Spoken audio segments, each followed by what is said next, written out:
quiet on set, and action. I think the first shot is gonna be the reveal here, and then you reveal to me. Let's not forget, you can even say his name, Alex. Should that be there? That was good. We pump the haze, let it settle. Like more light shooting through here, and then you don't pay me any attention. The next line is, it takes patience to make bread. Action! Today I want to take a minute and show you guys how we lit this sunset interior scene. We're going to be doing a complete lighting breakdown and talk about some of the gear that helped us achieve this sunset look. We're going to break down the camera, the lenses, the different lighting fixtures, and we're even going to take you guys behind the scenes and hear from the DP himself, Sherman Johnson. I'm super stoked, so let's jump into it.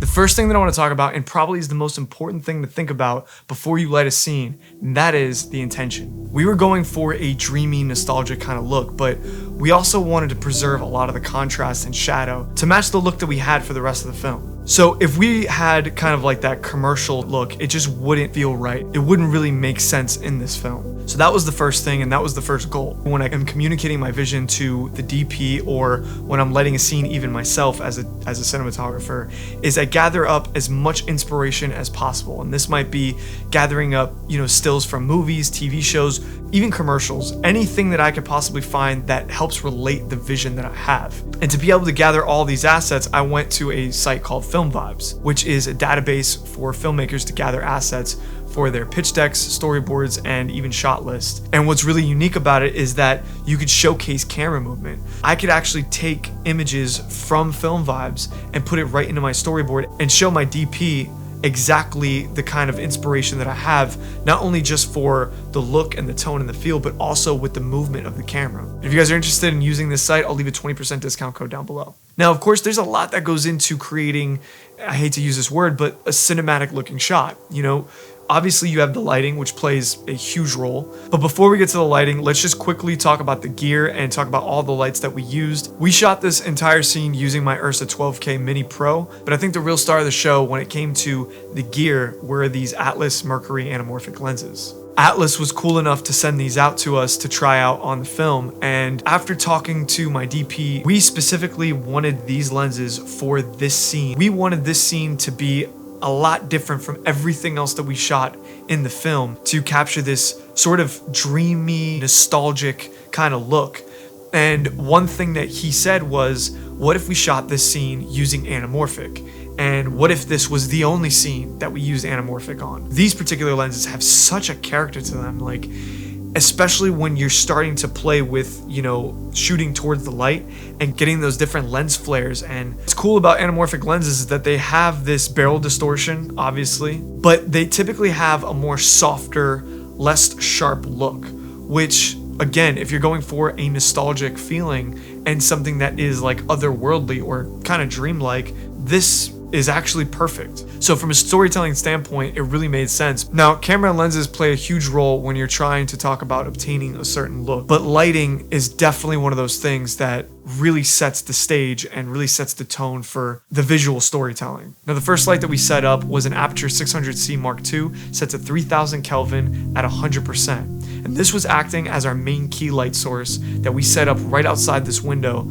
on camera left. And this is what it looked like with that light turned on. And as you guys can see, this light is really hitting the entire kitchen. And the whole goal here is to mimic what real natural sunlight would look like coming through the window. The second light that we added was the GVM 650B set to 100% at 3000 Kelvin. And just like our key light, we shot this through the back window, but now the intention of this light was to illuminate the doorway and some of the rest of the house, which was a very important light. The goal of this light was to add more sunlight to the rest of the house, but it also helped illuminate me, which is the main subject in this beginning scene right here. Now, really quick, let's hear from our DP Sherman on why these lights were important. Why is that light there? The whole concept of the scene is that the sun is coming through the window, it's warm, it's low, and so we have one lamp here, and the second lamp beyond is about kind of continuing that feel and bringing it into the room. I think one of the nice things about putting it outside is that we're using the window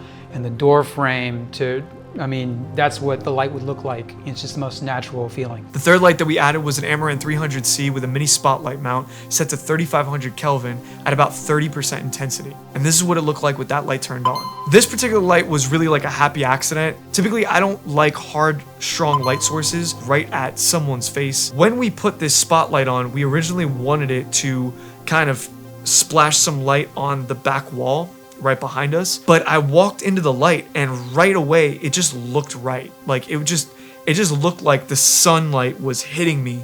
And while our main key light outside of the window was really doing most of the work lighting the space, this light was really there to light my face. Overall, we're looking pretty good, but right now, at this moment, we're a little bit underexposed, not only on the kitchen table, but on our subjects as well. And this is where we added LED light panel with a small softbox set to 3000 Kelvin, and this is what it looked like with that light turned on.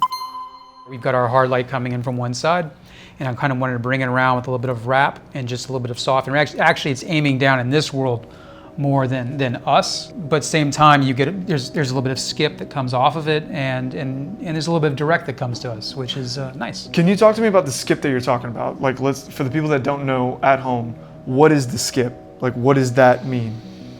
I mean, it's anytime you point a light at anything, there's going to be a certain amount of bounce.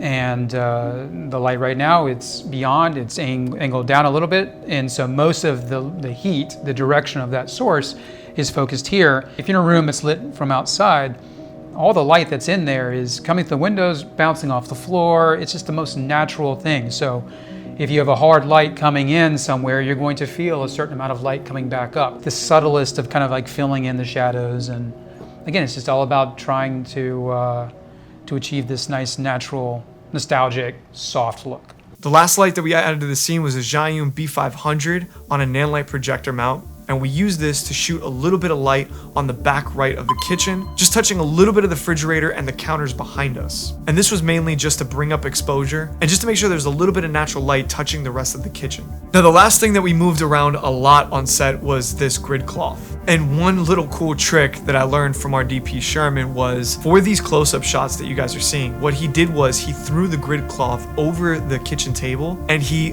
raised the intensity of some of the lights that were bouncing on the table. And what that did was give a really soft, natural looking skip bounce from this grid cloth. But most importantly, because we were moving so quickly, we didn't have to move any lights. I think that's where really experienced DPs come into play, because naturally in my mind, I would say like, okay, great, we shot all of our wide shots, now we need to reset the lights. But in his mind, he goes, okay, no, I got it. Like, all we have to do is throw this over the top, raise the intensity, and now you have more luminance on both of our characters when we pushed in for the tight shots. I just thought it was just a genius way, and maybe some of you guys at home are thinking like, oh, this is no big deal, but for me, it was really smart, man, and I thought it definitely deserved to be shared with you guys. Now, one thing that I'm very excited about, and I know that I've been talking about creating a documentary course for you guys, and we're like in the middle of creating that, but because of this film and because of how much that I've learned, we are actually in the process of creating a course on how we made this film. So if you guys are interested, we're gonna be working very closely with our DP Sherman here. He's done incredible work on commercials, feature films, and he's just been incredible to learn from. I've been really focused on the directing, the producing aspect, but I've been learning so much from him as a DP. We're gonna kind of merge all of this stuff and put it in a course that I think is gonna be very, very valuable for filmmakers looking to make their first feature film. What our plan is right now is we're gonna drop the movie, and then we're probably gonna drop the course right after we drop the movie. If you guys are interested, I'll leave a link down below where you guys can sign up to an email list, and you guys will be notified when the course drops. I wanna thank you guys so much for stopping in and hanging out. I can't wait for you guys to see this movie, man. It really is turning out to be something special. Thanks again, and I'll see you guys next week.